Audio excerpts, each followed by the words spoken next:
Welcome back to episode 3 of Writer's World Radio. I'm your host, Matthew J. Graken. Thank you for coming back again. I appreciate it every time that you watch the videos. And I hope that they're helping you. Again, any comments, any suggestions, please feel free. Leave comments below. Hit me up on Twitter, on Facebook. All available to you. Let's keep the conversation going. Today, I wanted to talk to you about, parts of a story. You got the who, the what, the where, the when, the why, and the how. Today, we're going to talk about the who. We're going to talk specifically about your character. Who is going to be your main character, or even just characters in general who are going to be in your story. You don't want just a plain two-dimensional character. The way that you describe your character is very important. You want to, it's going to basically draw your audience in. If you write a two-dimensional character, my character is 5'10", 145 pounds, with long brown hair. It's not going to be very exciting. It's not going to make a connection. They're going to know what your character looks like, but that's about it. What else makes that character interesting? I mean, you could start off like that. But say, the character walks with a limp that they received during the, while they're tour in Afghanistan, or something, something that puts a little more of a twist on that character. Something that's going to make that character unique. But you don't want to get too far unique. You don't want, you don't want to make them so inseparable that your audience can't connect to them at all. Unless if that's your point. I mean, you could think a good man is hard to find by, looking at the book here, Flannery O'Connor. You didn't like anybody in that story. But that's the point. You weren't supposed to like the people. Because the title alone, a good man's hard to find. You can't find a good man in that story if you look for him.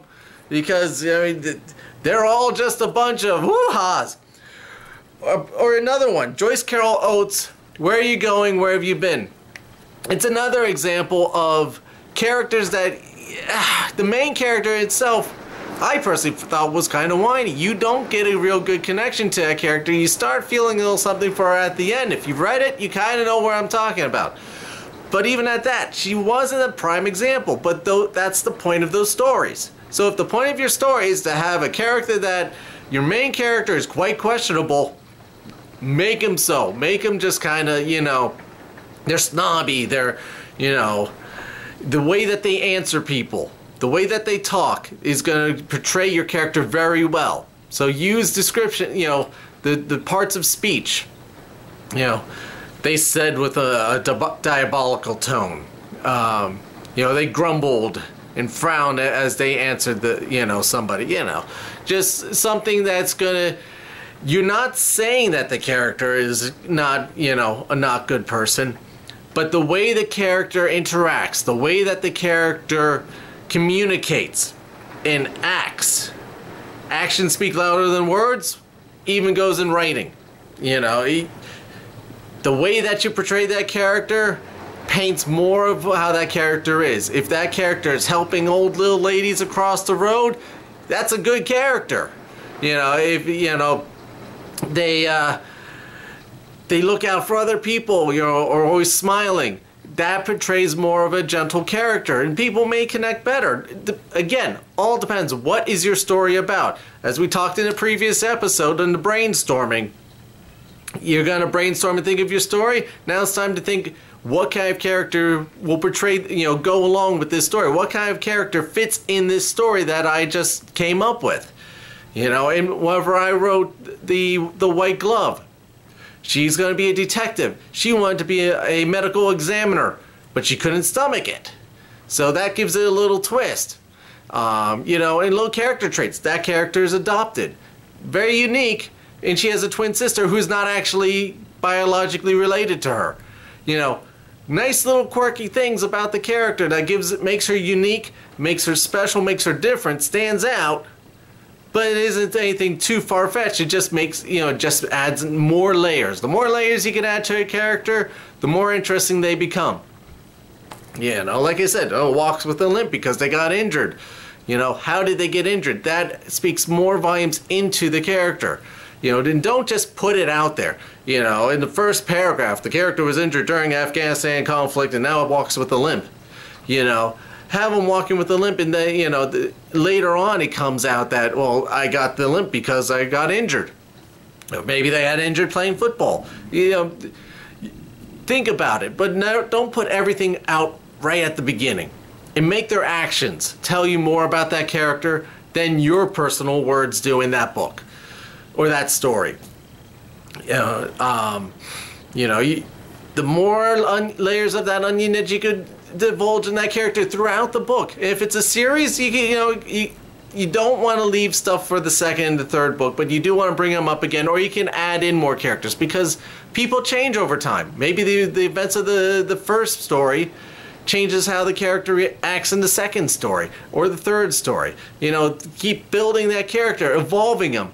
You know, you want this character to evolve from the beginning of the book to the end of the book. That's going to give you some more of the story. That's going to be another layer of that story.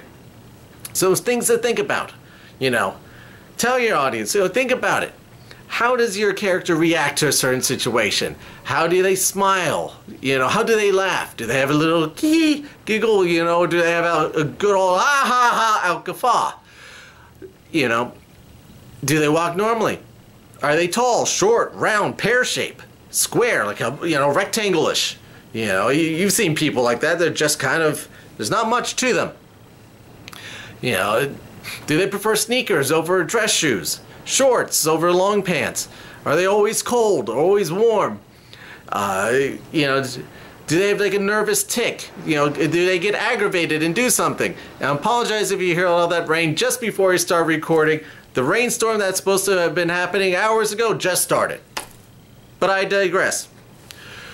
So think about the actions of your character. How are they going to react in different situations? You want to think about this before you start writing. You know, whenever you do out your storyboarding, because I'm a big component on storyboarding, when you do your storyboarding, think about how is this character going to react in this situation. That's going to help drive your story.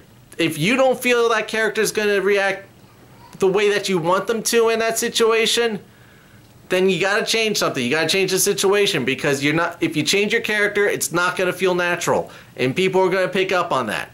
You know, if a character is not capable of doing something, don't make them do it. Plain and simple.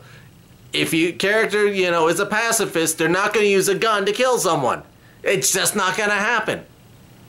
You know, so you want a character to be capable of something. So that's something else to keep in mind whenever you're creating your characters.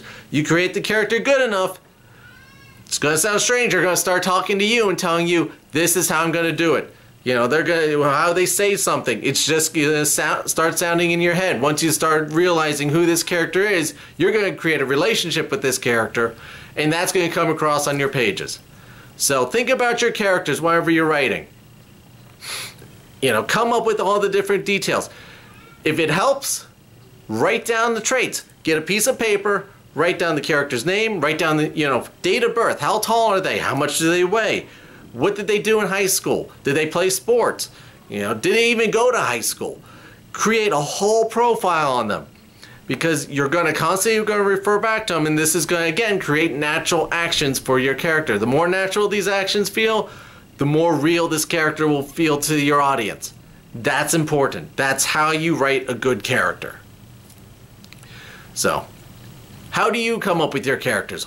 What kind of traits do you think is a good, unique trait for a character? Put in the comments below. Again, on Twitter, use hashtag WritersWorldRadio.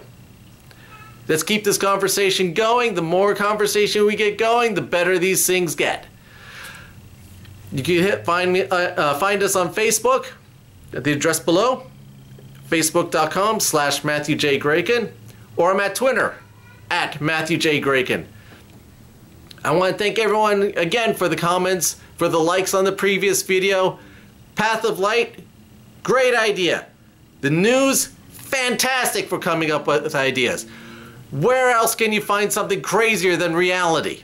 I mean, some of the stuff you hear on the news, especially in this area, in the New York metropolitan area, you'll never think that human beings would do this, but apparently they do.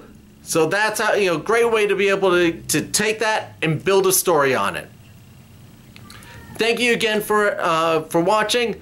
I know that your time is valuable. I appreciate it. I look forward to it. I love doing these videos. I hope you're enjoying them too. And I'll see you next time.